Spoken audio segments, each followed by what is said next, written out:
नमस्कार दोस्तों, welcome to our YouTube channel MD academy. आज हम सभी पढ़ेंगे विद्युत फ्लक्स। विद्युत फ्लक्स होता क्या है, इसके पहले वीडियो हमने पढ़ा था विद्युत बल रेखाएं, विद्युत क्षेत्र। तो आज हम समझेंगे विद्युत फ्लक्स क्या है। तो आप जानते हैं विद्युत क्षेत्र क्या होता है, विद्युत बल रेखाएं क्या होती हैं। विद्युत बल रेखाएं ऐसी रेखाएं होती हैं जो क्या करती हैं, विद्युत क्षेत्र को प्रदर्शित करती हैं। उसी प्रकार से हम समझें विद्युत फ्लक्स क्या है, क्या बताता है। तो हम कह सकते हैं विद्युत क्षेत्र के प्रवाह की दर जो बताता है, विद्युत क्षेत्र के प्रवाह की दर जो बताता है उसे हम क्या कहते हैं, विद्युत फ्लक्स। या सीधी लैंग्वेज में हम देखें तो मान लीजिए आपके पास एक कोई क्या है, बंद पृष्ठ है। कुछ इस प्रकार से मान लीजिए क्या है, बंद पृष्ठ है। यह क्या है, विद्युत बल रेखाएं। इसे हम क्या कहते हैं, मान लीजिए हमारी क्या है, वैद्युत बल रेखाएं। कुछ इस प्रकार से किसी बंद पृष्ठ से गुजरने वाली वैद्युत बल रेखाओं की माप वैद्युत फ्लक्स कहलाता है। क्या, तो हम कह सकते हैं किसी बंद पृष्ठ से गुजरने वाली वैद्युत बल रेखाओं की संख्या या माप क्या कहलाएगा, वैद्युत फ्लक्स, जिसे हम फाई से दर्शाते हैं। एक सुंदर सा चिन्ह फाई, जिसे हम क्या करते हैं, फाई से दर्शाते हैं। सपोज कीजिए, मान लीजिए एक हमारा बंद पृष्ठ है, इससे एक वैद्युत बल रेखा गुजर रही है, अर्थात हम क्या कहेंगे, फाई की वैल्यू कितनी है, 1। इसी प्रकार 2 हो जाए तो हम क्या कहेंगे, 2। 3 हो जाए 3। तो इस प्रकार हम फाई की गणना कर सकते हैं। ठीक, तो वैद्युत फ्लक्स क्या होता है, तो आपने बताया क्या, किसी बंद पृष्ठ से गुजरने वाली वैद्युत बल रेखाओं की संख्या को वैद्युत फ्लक्स कहते हैं। इसके बाद हम समझेंगे इसका फार्मूला क्या होता है, इसे किससे दर्शाते हैं, तो आपने कहा फाई से। इसका फार्मूला क्या होता है, तो E vector dot A vector. इसे फार्मूले के रूप में कैसे लिखते हैं, तो फाई बराबर E vector dot A vector. A vector क्या है, सदिश क्षेत्रफल है। ए वेक्टर को हम क्या कहते हैं, सदिश क्षेत्रफल। ई वेक्टर क्या है, विद्युत क्षेत्र की तीव्रता या वैद्युत क्षेत्र है। तो इस प्रकार हमने फाई यानी कि विद्युत फ्लक्स को फार्मूले के रूप में लिखा। इसे हम दूसरे लैंग्वेज में लिख सकते हैं, क्या, फाई बराबर ई ए कॉस थीटा। यह भी क्या है, वैद्युत फ्लक्स का फार्मूला है। जहां थीटा क्या है, जहां हम कह सकते हैं थीटा क्या है, विद्युत क्षेत्र,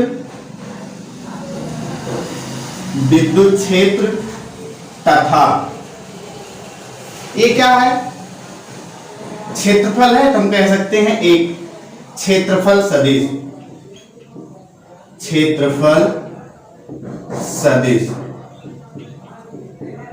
के बीच का कोण,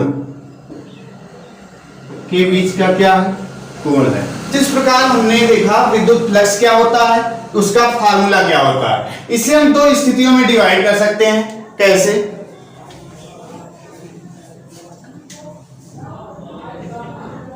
पहली स्थिति, दूसरी स्थिति। लेकिन उससे पहले हम देखेंगे ए वेक्टर क्या है, सदिश क्षेत्रफल।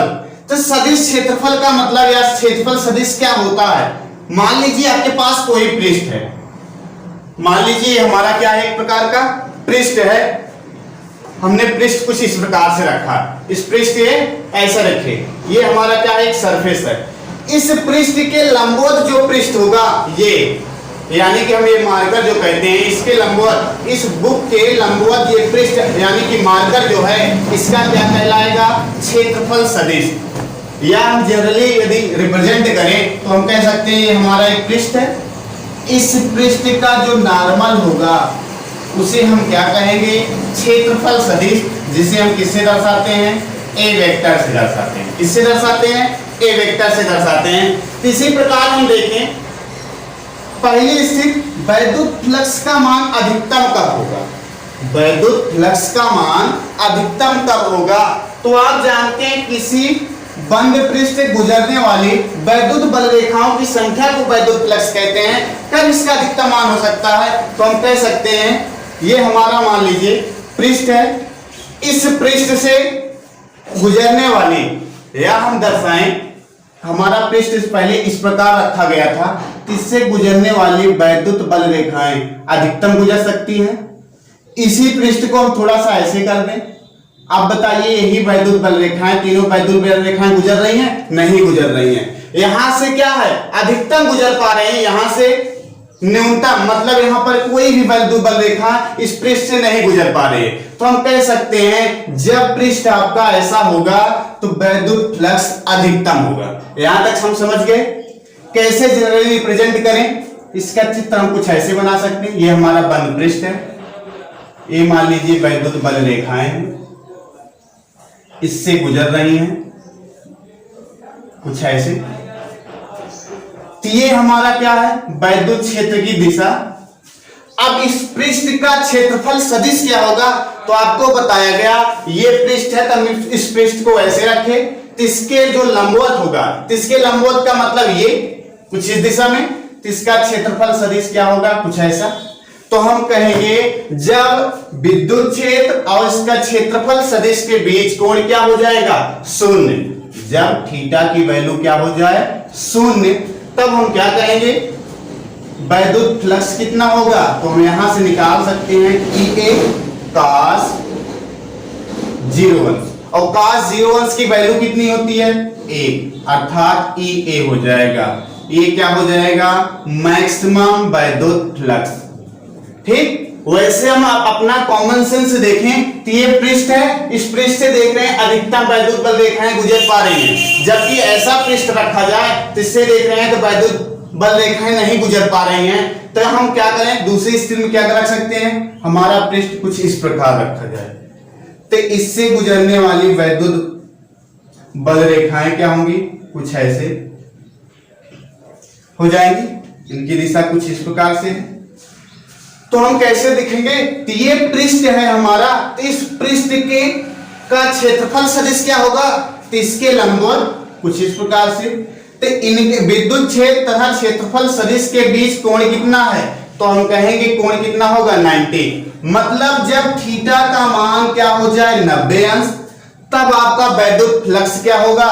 तो हम कह सकते हैं फाई बराबर EA cos 90 अंश। और cos 90 की वैल्यू क्या होती है? तो आप जानते हैं क्या होता है?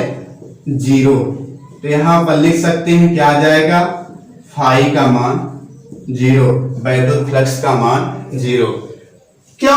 क्योंकि क्षेत्रफल सदिश और विद्युत क्षेत्र क्या है? एक दूसरे के लंबवत है। यदि अपना कॉमन सेंस से देखें हम, तो यहां पर देख रहे हैं जब पृष्ठ ऐसा रखा जाता है तो वैद्युत बल रेखाएं क्या होती हैं?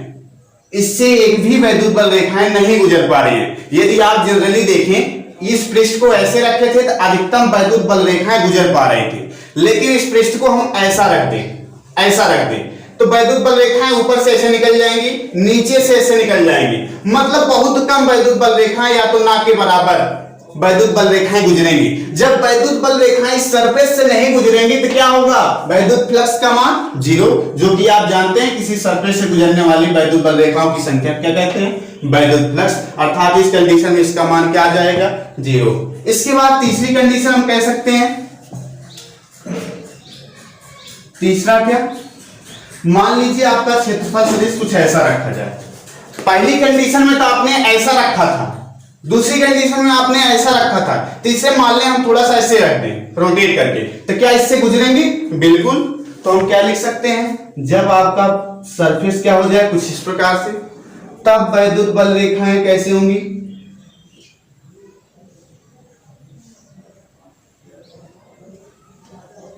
ऐसे। ये मान लिया इसका क्षेत्रफल सदिश कैसे खींचेंगे? इस पृष्ठ के लंबवत, तो कुछ ऐसा हो जाएगा, इस पृष्ठ के लंबवत कुछ ऐसा। मान लें वैद्युत क्षेत्र था, ये क्या है आपका क्षेत्रफल सदिश, इसके बीच कोण थीटा है, तब क्या होगा? तब इसका वैद्युत फ्लक्स होगा फाई बराबर EA cos थीटा। इस प्रकार यहां पर जो थीटा की वैल्यू होगी उसे रखकर फाई का मान यानी कि वैद्युत फ्लक्स का मान कैलकुलेट कर सकते हैं। तो इस प्रकार हमने वैद्युत फ्लक्स के बारे में जाना। यह तो था एक नियमित सतह। इसके बाद यदि हम देखें अनियमित सतह हो जाए तो उसमें वैद्युत फ्लक्स का मान कैसे निकालें। अनियमित सतह का मतलब कुछ ऐसा मान लीजिए आपका कोई सरफेस हो जाए, इस तरह बंद पृष्ठ हो जाए, तो इसमें वैद्युत फ्लक्स का मान कैसे कैलकुलेट करेंगे। तो आइए देखते हैं। थोड़ा सा सर्वप्रथम इसे क्या कर दें, रफ कर दें। अगला हमारा पॉइंट होगा क्या, अनियमित सतह के लिए, अनियमित सतह या पृष्ठ के लिए, पृष्ठ भी लिख दे रहे हैं, पृष्ठ के लिए आपका पृष्ठ कैसा है, ऐसा कुछ पृष्ठ है, ठीक, ऐसा पृष्ठ है। अब इस पृष्ठ से हमें क्या निकालना है, वैद्युत फ्लक्स कैसे गणना करेंगे। तो हम मान लें जब ऐसी कंडीशन हो जिसमें कहीं पर आप इसका छोटा सा एक टुकड़ा मान लीजिए, मान लीजिए इस बंद पृष्ठ का एक छोटा सा टुकड़ा या भाग कुछ इस प्रकार से है, जिसका क्षेत्रफल क्या है, d। यदि पूरे का क्षेत्रफल क्या है, a, तो इस अल्पांश भाग का जो क्षेत्रफल है d, और इसका हम क्षेत्रफल सदिश लिखें। तो क्षेत्रफल सदिश का मतलब ये हमारा हो जाएगा a वेक्टर, हो जाएगा। इस अल्पांश भाग का क्षेत्रफल सदिश लिखें तो इस पृष्ठ के लंबवत, यानी कि ये आपका पृष्ठ ऐसा था तो इसके लंबवत जो होगा वह इसका क्या होगा, क्षेत्रफल सदिश हमने बना दिया। मान लीजिए इसका वैद्युत क्षेत्र कुछ इस प्रकार से था, ऐसे, इनके बीच यदि कोण थीटा है तब क्या होगा वैद्युत फ्लक्स, ये इसका देखिए अल्पांश भाग का क्षेत्रफल दिए है तो इसका क्षेत्रफल सदिश क्या होगा, dA वेक्टर। तो वैद्युत फ्लक्स कितना होगा, तो फाई मतलब d फाई होगा। यहां पर फाई होता था क्यों, क्योंकि पूरे का हम क्षेत्रफल सदिश लिख लेते थे और उसका पूरे का वैद्युत फ्लक्स की गणना कर देते थे, लेकिन यहां अल्पांश के लिए कर रहे हैं तो यहां पर फाई के स्थान पर क्या हो जाएगा, उस अल्पांश भाग से गुजरने वाले वैद्युत फ्लक्स, विद्युत बल रेखाओं की संख्या क्या, वैद्युत फ्लक्स d फाई होगा। इसके बाद क्या हो जाएगा, वैद्युत क्षेत्र आपका E वेक्टर डॉट क्या हो जाएगा, dA वेक्टर। इतना हम कर सकते हैं ना, जैसे पहले था हमारा क्या, फाई बराबर E vector dot A vector, ऐसे। तो यहां पर d फाई बराबर E vector dot dA vector.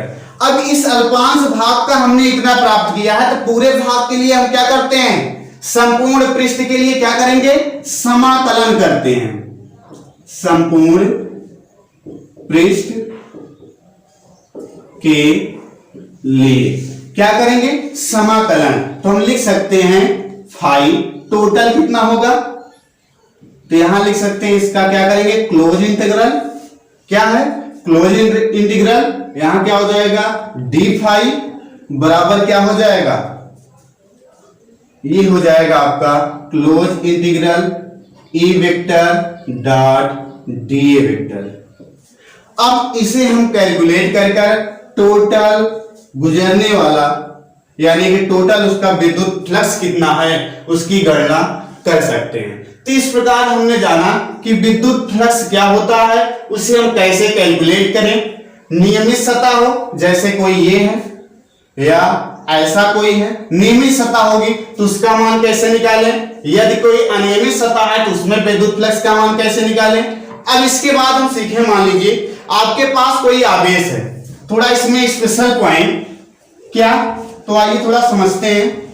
मान लीजिए आपके पास कोई धनावेश है, क्या, धनावेश कुछ इस प्रकार से, इसे क्या किया गया है, एक बंद पृष्ठ में रखा गया ऐसे स्थित है, तो इससे गुजरने वाली आप जानते हैं प्लस पॉइंट है, तो इसमें वैद्युत बल रेखाओं की दिशा क्या होगी, धन सिरे से ऋण सिरे की ओर, मतलब कुछ इस प्रकार से होगी, ऐसे बना सकते हैं आप, चाहे इतना खींच लीजिए ऐसे, ठीक। तो इस प्रकार हो गया।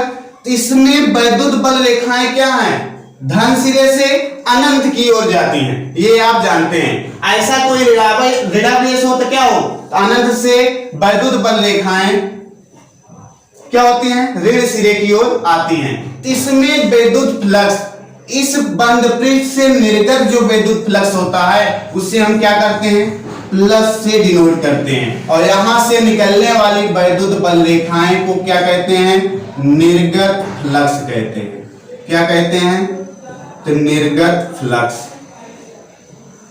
तो आप कभी देखें तो हमेशा निर्गत फ्लक्स में हम धनात्मक लेते हैं। इसी प्रकार यदि हमारे पास क्या हो जाए, ऋण आवेश हो, इसे किसी वैद्युत यानी कि किसी काल्पनिक पृष्ठ में रखा जाए, तो यहां पर जो वैद्युत बल रेखाएं दर्शाएंगे कुछ इस प्रकार से दर्शाते हैं। ये तो पहले ही आपने पढ़ा है, कुछ ऐसा हो जाएगा, और ये क्या हो जाएगा, कुछ ऐसा, और ये कुछ ऐसा। अब इसमें क्या है, इसमें जो वैद्युत बल रेखाएं हैं वो क्या है, अनंत से माइनस सिरे की ओर प्रवेश करती हैं, यानी कि कुछ इस प्रकार। तो यहां पर जो वैद्युत फ्लक्स होगा उसे हम क्या कहते हैं, आगत फ्लक्स कहते हैं। क्या कहते हैं, आगत फ्लक्स। और आगत फ्लक्स का मान ये प्रवेश कर रही हैं, अर्थात यहां पर क्या होगा, ऋणात्मक होता है हमेशा। ठीक इस प्रकार हमने जाना कि धनावेश के लिए क्या होता है, निर्गत फ्लक्स, और ऋणावेश के लिए आगत फ्लक्स। अब इसके बाद हम पढ़ेंगे गॉस की प्रमेय, गॉस का नियम, गॉस का नियम, या जिसे कहते हैं हम कहीं कहीं गॉस का नियम, इंग्लिश में लिखते हैं गॉस लॉ। अब ये क्या होता है, मान लीजिए आपके पास कोई भी पृष्ठ है, ऐसे कुछ ऐसे मान लिए पृष्ठ, ऐसा कोई काल्पनिक पृष्ठ होता है, तो इस पृष्ठ को हम क्या कहेंगे, या पहला क्या है, बंद काल्पनिक, काल्पनिक पृष्ठ, जिसे हम क्या कह सकते हैं, गाउसियन पृष्ठ कहते हैं। इसमें कोई आवेश रखा है, Q1, Q2, Q3, Q4, Q3, ठीक है, इतना आवेश रखा गया है। तो गाउस के नियम से हम क्या करते हैं, जैसे पहले हमने देखा कि विद्युत फ्लक्स का मान निकालते थे, उसी प्रकार गाउस के नियम की सहायता से हम और आसानी से वैद्युत फ्लक्स की गणना कर सकते हैं। कैसे, गाउस ने बताया किसी बंद काल्पनिक पृष्ठ या गाउसियन पृष्ठ में उपस्थित कुल आवेशों का 1/ε गुना होता है। अर्थात किसी गाउसियन पृष्ठ का विद्युत फ्लक्स देखा जाए, किसी गाउसियन पृष्ठ का विद्युत फ्लक्स जो होता है उस गाउसियन पृष्ठ में उपस्थित आवेश का बीजगणितीय योग का 1/ε गुना होता है। जैसे फाई बराबर आवेश का क्या, बीजगणितीय योग, जिसे सिग्मा क्यू कह सकते हैं, अपान एप्सिलॉन नॉट, या क्या है, गाउस का नियम। लिख सकते हैं क्या, किसी गाउसियन पृष्ठ में, किसी गाउसियन पृष्ठ में उपस्थित आवेश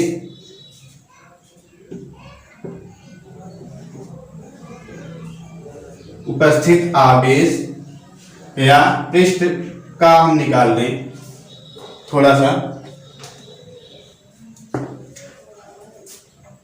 वैद्युत फ्लक्स लिख दें। क्या, वैद्युत फ्लक्स, वैद्युत फ्लक्स उस पृष्ठ में उपस्थित आवेश का बीजगणितीय योग, बीजगणितीय योग का 1/ε गुना होता है। मतलब हम कहने का तात्पर्य है कि जो वैद्युत फ्लक्स होता है वह क्या होता है, जितने आवेश उपस्थित हो उनका योगफल और बटे क्या एप्सिलॉन नॉट। तो यह क्या है इसका संक्षेप में। तो हम कह सकते हैं, मान लीजिए इसमें देखा जाए तो वैद्युत फ्लक्स कितना होगा, तो Q1 है, Q1 जोड़ेंगे, Q2 प्लस Q3 अपान कितना एप्सिलॉन नॉट। तो यह क्या हो जाएगा, इस पृष्ठ का वैद्युत फ्लक्स। ठीक, जहां सिग्मा क्यू क्या है, इसमें सिग्मा क्यू को दर्शाया जाए तो हम क्या लिखेंगे, गाउसियन पृष्ठ में उपस्थित, गाउसियन पृष्ठ में उपस्थित आवेश का बीजगणितीय योग, आवेश का बीजगणितीय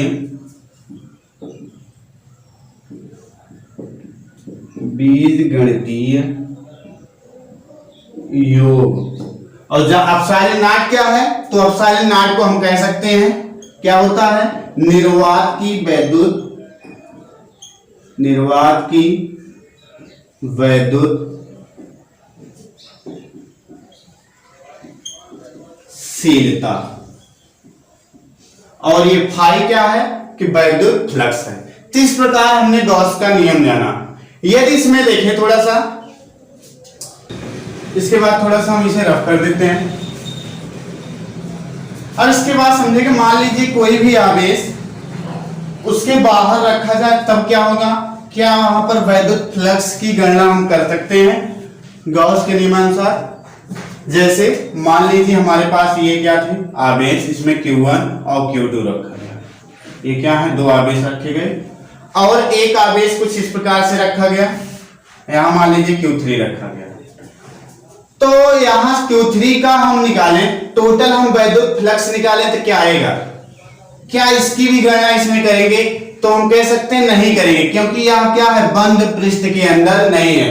तो जो बंद पृष्ठ के अंदर होता है आवेश, उसका हम वैद्युत फ्लक्स की गणना कर सकते हैं। इसका क्यों नहीं करते, क्योंकि यहां से हम देखें तो यहां से गुजरने वाली मान लीजिए दो ऐसी वैद्युत बल रेखाएं हैं, ऐसे मान लीजिए इससे गुजरती हैं इस वैद्युत फ्लक्स से, तो ये हमारा क्या हो जाएगा,